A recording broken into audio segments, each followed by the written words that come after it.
할렐루야. 네, 예배하는 저와 여러분에게 하나님의 풍성하신 사랑이 함께 하시기를 간절히 축원합니다. 예, 우리 이 차가운 겨울은 언제나 쉽게 지나가지 않고 자신의 힘을 드러내면서 사람들을 많이 움츠리게 하는 것 같습니다.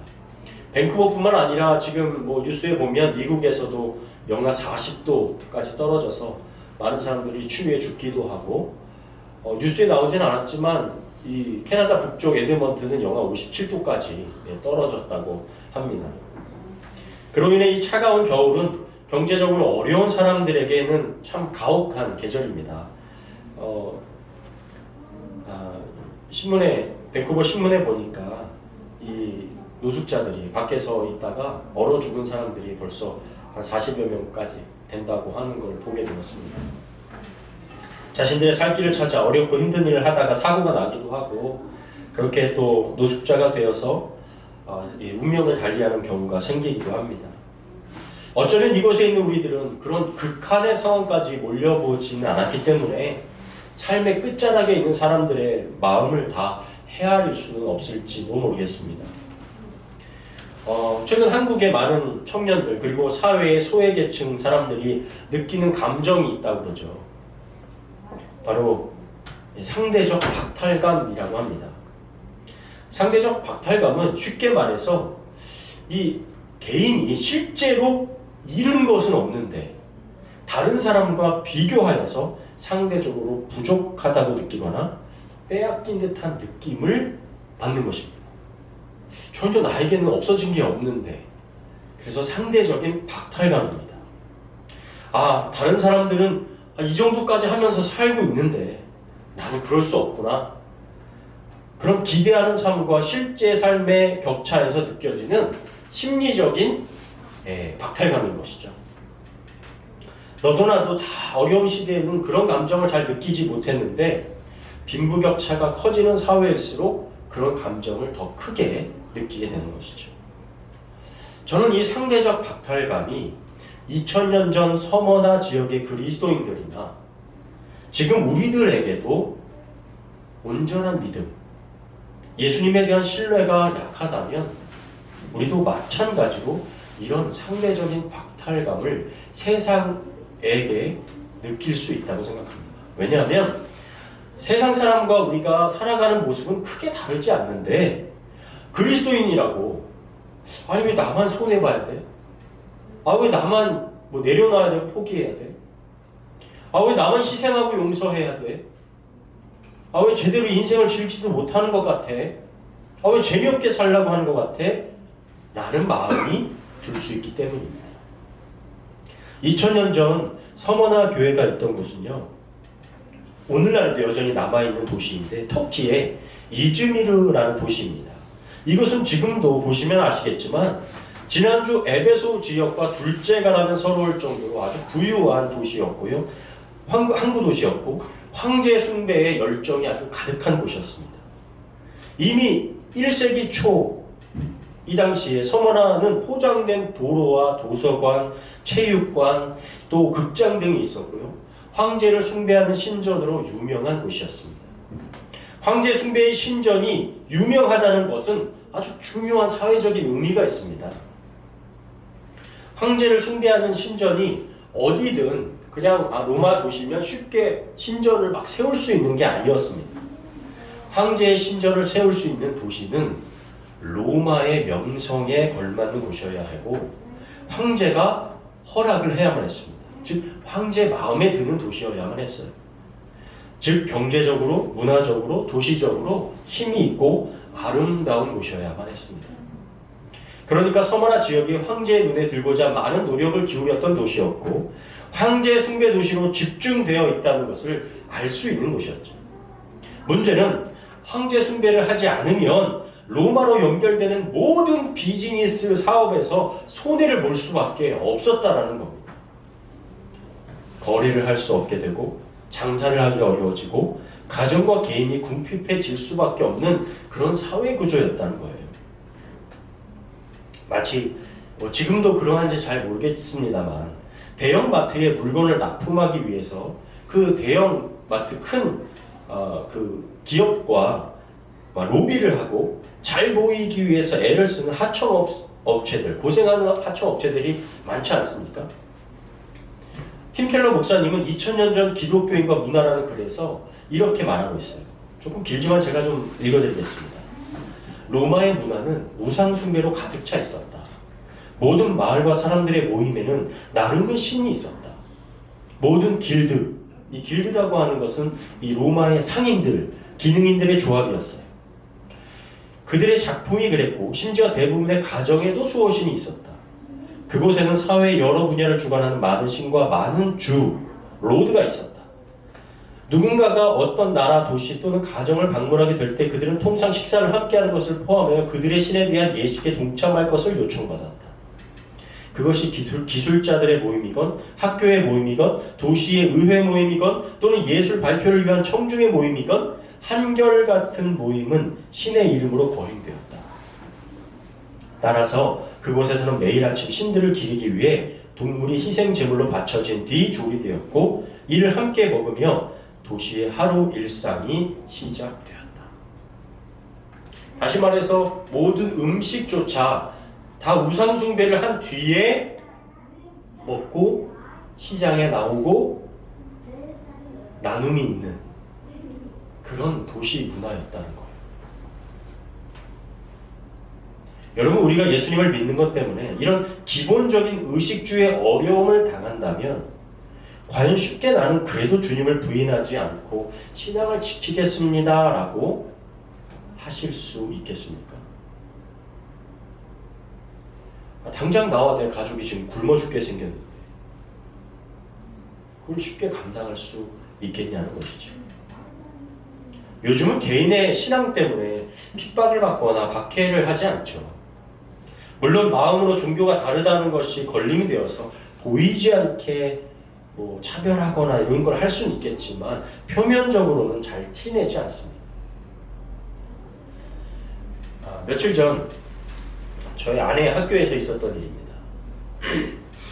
다른 나라에서 치과 의사를 하시던 분이 캐나다에서 치과 의사 자격증을 다시 따는 것이 상당히 어려우니까 아내가 공부하고 있는 그 덴탈 어시스트 과정을 함께 공부해 왔습니다. 오랜 시간 치과 의사를 하신 분이니까 영어가 잘 되지는 않더라도 지금까지 많은 경험으로 실습을 잘 했는데 얼마 전 직접 이 환자들을 실습하는 과정에서 이분이 아마 자기 나라 혹은 자기의 오랜 습관 때문인지 어떤 실수로 몇 번 떨어지게 되면서 위기가 찾아온 거예요. 이제 탈락할 수 있다라는 어떤 그 위기가 온 거죠. 그러니까 학교에서 가르쳐 주지 않고 사용하면 안 되는 그 입안의 치태를 조금 더 쉽게 제거하는 다른 물질을 가지고 와서 시험을 보다가 적발이 되어서 학교에 소환된 사건이 일어났습니다. 그분은 지금까지 그런 부정을 저지를 필요도 없었고 학생들에게 치과 의사로서 막 모범이 되고 막 가르쳐 주기도 하는데 갑자기 어려움이 찾아오니까 편법을 써서 그 위기를 모면하려고 했던 것이죠. 여러분, 이런 모습이 그분에게만 나타날 수 있는 모습일까요? 위기가 오고 조급해지면 빨리 그 일을 무마하고 싶어서 편법과 위법을 저지르지 않는다고 자신할 수 있겠습니까? 서머나 교회와 성도들이 지금 그런 위기 속에 있었던 겁니다. 계시록 2장 9절 내가 내 환난과 궁핍을 알거니와 실상은 내가 부요한 자니라. 자칭 유대인이라 하는 자들의 비방도 알거니와 실상은 유대인이 아니요 사탄의 회당이라. 환난과 궁핍 가운데 있는 서머나 교회를 향해서 주님은 아셔요. 다 알고 계셨어요. 다른 번역에서는 너의 고난과 가난이라고 표현합니다. 주님은 이것을 모르고 계시지 않습니다. 예수님만이 우리의 왕이시라는 고백 때문에 황제 숭배 앞에서 굴복할 수 없는 그 이유 때문에 찾아온 환난이었고 가난 때문이었어요. 진짜 예수님 때문에 당하고 있었던 어려움이었습니다. 이뿐만이 아니죠. 다음에 보니까 자칭 유대인이라는 사람들의 비방과 박해와 모욕도 있었습니다. 왜 자칭 유대인이라고 했는지는 잠시 뒤에 말씀드리겠지만 이 유대인들의 비방과 박해는 한두 해 겪는 일이 아니었어요. 사도행전 13장 50절입니다. 이에 유대인들이 경건한 귀부인들과 그 신의 유력자들을 선동하여 바울과 바나바를 박해하게 하여 그 지역에서 쫓아내니, 유대인들은 그리스도인들을 계속 쫓아다니면서 박해하고 돌로 쳐 죽이기도 하고 없는 죄를 뒤집어 씌우기까지도 했었습니다. 데살로니가전서 2장입니다. 형제 여러분, 여러분은 그리스도 예수님 안에서 유대에 있는 하나님의 교회들이 자기 동족에게 고난을 받는 것처럼 여러분의 동족에게 핍박을 받았습니다.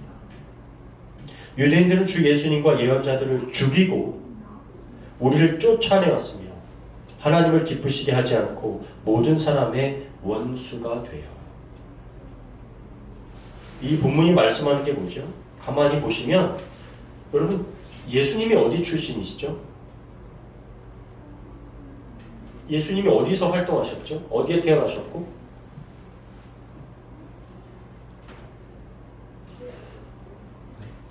어려운 질문이었나요? 네, 유대 지역이죠. 이스라엘과 유대, 베들레헴, 갈릴리 다 유대인입니다. 제자들은요? 제자들도 모두 다 유대인들이었어요. 그런데 같은 유대인들이 더 나서서 유대 출신 그리스도인들을 비방하고 로마에 신고하고 박해를 하고 있는 겁니다. 더 기가 막힌 것은 유대인들도 모세의 율법에 따르는 사람들로서 하나님 외에 다른 신을 섬기면 되나요? 안 되나요? 안 되죠. 유일하신 신인 하나님만을 섬겨야 하는데 자신들은 로마의 그 권세와 결탁하여 황제 숭배를 받아들이면서 그리스도인들은 황제 숭배를 하지 않는다고 로마에 신고하고 박해하고 어려움을 가했던 겁니다. 그래서 자칭 유대인이라고 했던 겁니다. 유대인스럽지 않은 거예요. 유대인답지 않게 하나님을 섬기지 않고 있었던 겁니다. 그냥 자칭 유대인인 거예요. 한국에서 청년들과 이야기했던 일 중에 청년들이 말하는 것 중에서 회사에서 제일 무서운 사람들이 있답니다. 누굴까요? 예수님을 믿지 않는 사람들이 예수님 믿는 청년을 가장 힘들게 하는 사람들일까요? 그게 아닙니다. 예수님을 믿지 않는 사람들이 아니라 같은 기독교인들이 제일 무섭다라고 그래요. 왜냐하면 주말에 회사 모임이나 일이 있을 때 주일에 교회를 가야 한다고 말하면 아, 너만 교회 다니냐? 나도 교회 다녀. 그래도 회사 일 때문에 포기하고 열심히 하는 거 아니야. 그런데 회사에 들어온 지도 얼마 안 된 네가 교회 간다고 빠지면 되겠니? 안 되겠니? 라고 말하는 거죠. 회식 자리도 마찬가지입니다. 야, 너만 예수 믿냐? 아니, 술 마신다고 지옥 가냐? 술 마시고 안 마시고가 중요한 게 아니야 하면서 자기는 다 아는 것 마냥 신앙생활 제일 잘하는 것처럼 기독교인 상사가 기독교인 후배에게 말한다는 겁니다. 이 당시에도 많은 유대인들이 로마의 그 정치 권력 앞에 결탁하여 타협하면서 하나님 앞에서의 신앙을 순전히 지키지 않고 기회주의자, 타협주의가 되어서 순전한 그리스도인들을 박해하고 있었던 겁니다. 이렇게 서머나 교회는 큰 두 가지 위험이 무겁게 누르고 있었죠. 황제의 숭배에 대한 압박, 그리고 유대인들의 핍박이었습니다. 주님은 서머나 교회의 처지를 너무 잘 알고 계셨어요. 알아주셨어요. 그들의 충성됨과 신실함을 보셨습니다. 계시록 2장 8절 서머나 교회 사자에게 편지하라. 처음이요 마지막이요 죽었다가 살아나신 이가 이르시되 알파와 오메가 즉 처음과 마지막이요 죽었다 살아나신 이 그가 누구시죠? 예수 그리스도. 예수님이 말씀하시는 겁니다. 2장 9절 우리 같이 함께 읽겠습니다. 시작. 내가 내 환난과 궁핍을 알거니와 실상은 내가 부유한 자니라. 자칭 유대인이라 하는 자들의 비방도 알거니와 실상은 유대인이 아니요 사탄의 회당이라. 너는 지금 환난과 궁핍과 가난과 어려움 속에 있는 것을 안다. 그런데 실상은 사실은 너는 가난한 자가 아니라 부유한 자야. 경제적으로 힘들지. 다 안다. 하지만 너의 신앙과 영성은 가난한 것이 아니라 부유한 자다. 너의 실상은 진짜 부유한 자다 라고 칭찬하시는 거예요. 2장 10절 너는 장차 받을 고난을 두려워하지 말라. 볼지어다 마귀가 장차 너희 가운데서 몇 사람을 오게 던져 시험 받게 하리니 너희가 10일 동안 환난을 받으리라. 내가 죽도록 충성하라. 그리하면 내가 생명의 관을 내게 주리라. 여기서 마귀는 9절에 사탄의 회당이라고 하는 그리스도인들을 박해하는 유대인들을 상징하는 것이고요. 그들로 인해 몇 사람이 옥에 던져지고 시험도 받지만 주님은 두려워하지 말라라고 말씀하세요. 10일 동안은 딱 10일이 아니라 어느 정도의 일정 기간, 한동안을 상징하는 말입니다. 이렇게 성원학 교회는 앞으로 지금 고난이 재어지는 게 아니라 앞으로도 한동안 옥에 갇히는 사람도 생길 것이고 계속해서 박해와 어려움이 있을 것이다 라고 주님은 말씀해 주시는 거예요. 이런 주님의 위로를 보면 여전히 제 마음 한켠에는 그냥 이런 고난을 빨리 좀 없애주셨으면, 제거해주셨으면 좋겠지만 앞으로 서문학 교회는 계속 회방받고 환난 멈추지 않고 계속될 것이라는 말씀입니다. 그러나 주님은 두려워하지 말고 죽도록 충성하라 라고 말씀하세요. 죽도록 충성하라. 요즘 정말 듣기 어려운 말이죠. 누군가에게 죽도록 충성해라. 이건 막 어느 일자리에 들어갔을 때 죽도록 충성해라고 하면 굉장히 부담스러울 것 같아요. 그런데 다른 번역으로 다른 표현으로는요, 신실하라라는 말입니다. 주님께 신실하라. 마침 오늘 히스기야 왕에 대한 이야기를 함께 나눴잖아요.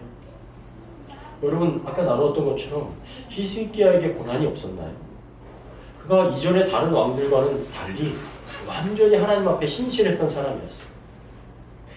남유다의 선한 왕 8명 가운데 1명 들어가는 사람이에요. 그에게 아수르의 공격도 있었고요. 생명의 어려움도 있었고요. 질병의 어려움도 있었잖아요. 그런데 그가 보였던 건 뭐죠? 죽도록 충성하기. 하나님 앞에 신실했던 거예요.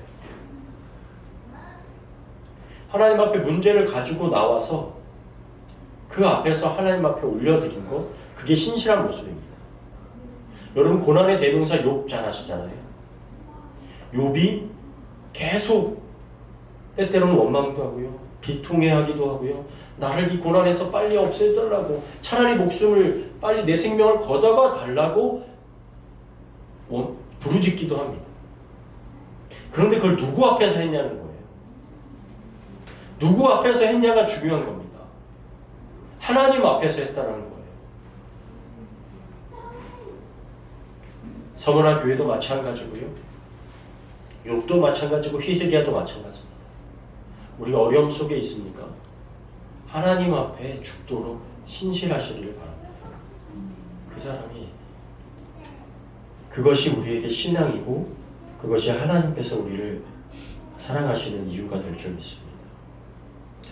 여러분 우리가 이 고난만 생각하면 도대체 예수 믿는다는 것이 무엇인가라고 생각할 수 있어요. 얼마 전 제가 이런 이야기를 들었습니다.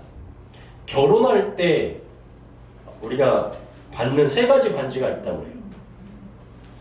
결혼까지. 첫 번째는 인게이지먼트 링이죠. 약혼 반지입니다. 그 다음에 두 번째는 결혼할 때 서로 서약하면서 받는 웨딩 링이 있어요. 그 다음에 이 결혼 반지 이후에 또 하나 링이 있습니다.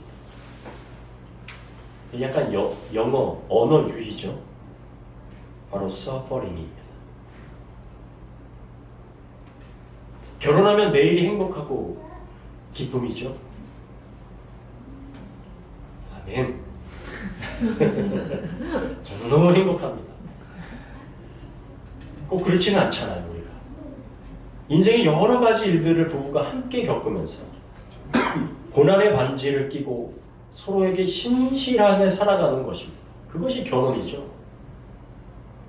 때로는 의견 충돌이 있고요, 맞지 않는 일들이 있고요, 생각이 다르고요, 음식 먹는 것 취향이 다르고요, 여러 가지가 다릅니다. 그 가운데 계속 조율하고, 때로는 그것이 고난처럼 느껴질 수 있지만 서로에게 신실한 것, 그것이 결혼 생활의 행복이죠.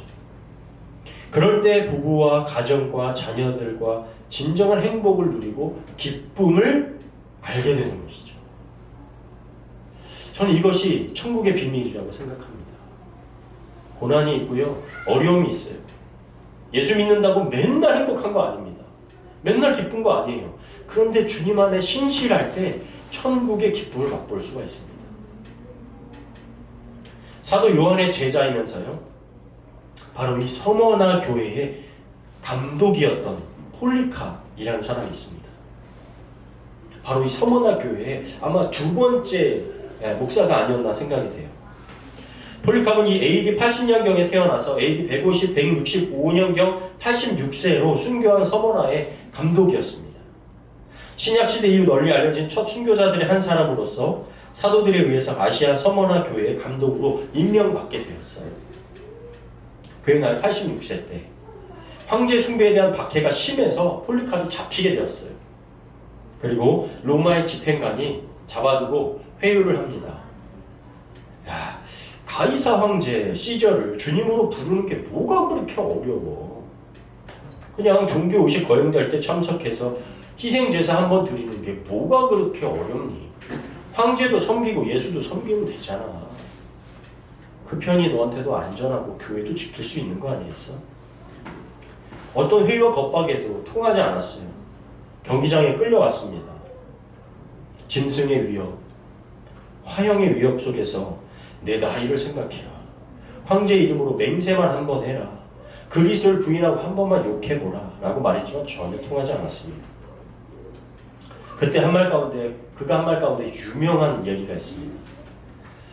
내가 86년 동안 그분을 섬겨왔지만 그분은 내게 절대 해를 입히신 일이 없는데 내가 어떻게 나의 왕이요 나의 구주이신 그분을 욕할 수 있겠습니까? 그러자 집정관이 말합니다.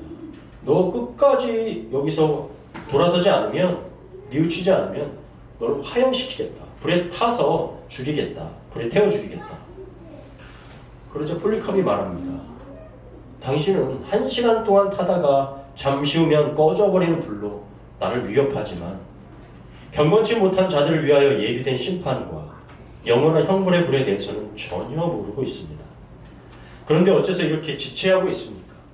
당신이 원하는 대로 속히 시행하시오. 라고 말했습니다. 이 모습이 서머나 교회 2대 감독의 신앙이었습니다. 서머나 교회가 칭찬받은 이유를 아마 이 폴리카의 신앙의 모습을 통해서 비춰볼 수 있지 않을까 생각이 듭니다.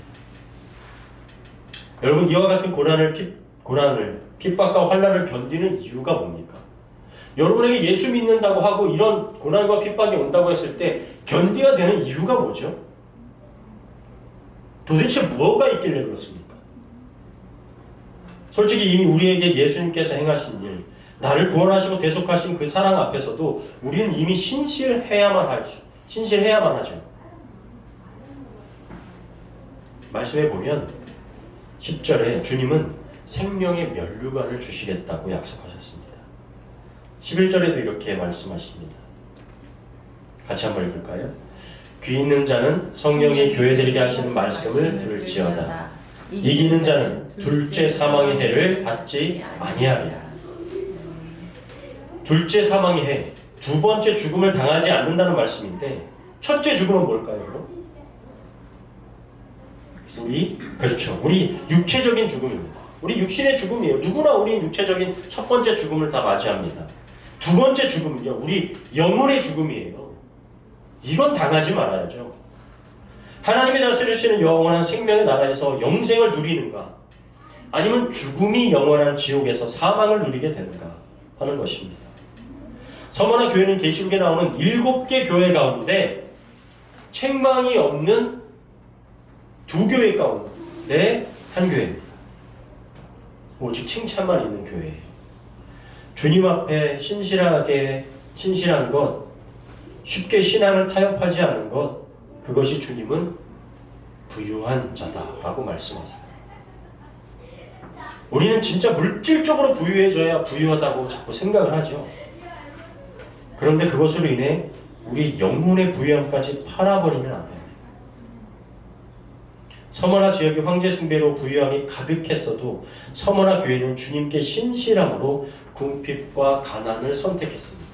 그러므로 진정한 부유함을 얻었습니다. 우리가 때로 쉽지 않은 길을 가야 할 때가 있습니다. 예수님으로 인해 손해보고 경제적으로 풍족해지지 않는 결정을 해야 될 때도 있습니다. 그 길이 예수님께 신실한 길이라면 우리는 믿음으로 결정해야 할 줄 믿습니다. 죽으시고 부활하신 주님은 우리에게 생명의 면류관을 약속해 주시기 때문입니다. 우리가 어떤 마음으로 그 길을 감당했는지 세상은 알지 못해도, 아니 세상은 알아주지 않아도 주님은 아십니다. 그러면 되는 거 아니겠습니까? 주님은 사랑하는 자들에게 약속하신 나라를 상속받게 하실 것입니다. 주님께 충성된 신실한 그리스도인들이 다 되시기를 주님의 이름으로 간절히 축원합니다. 아멘.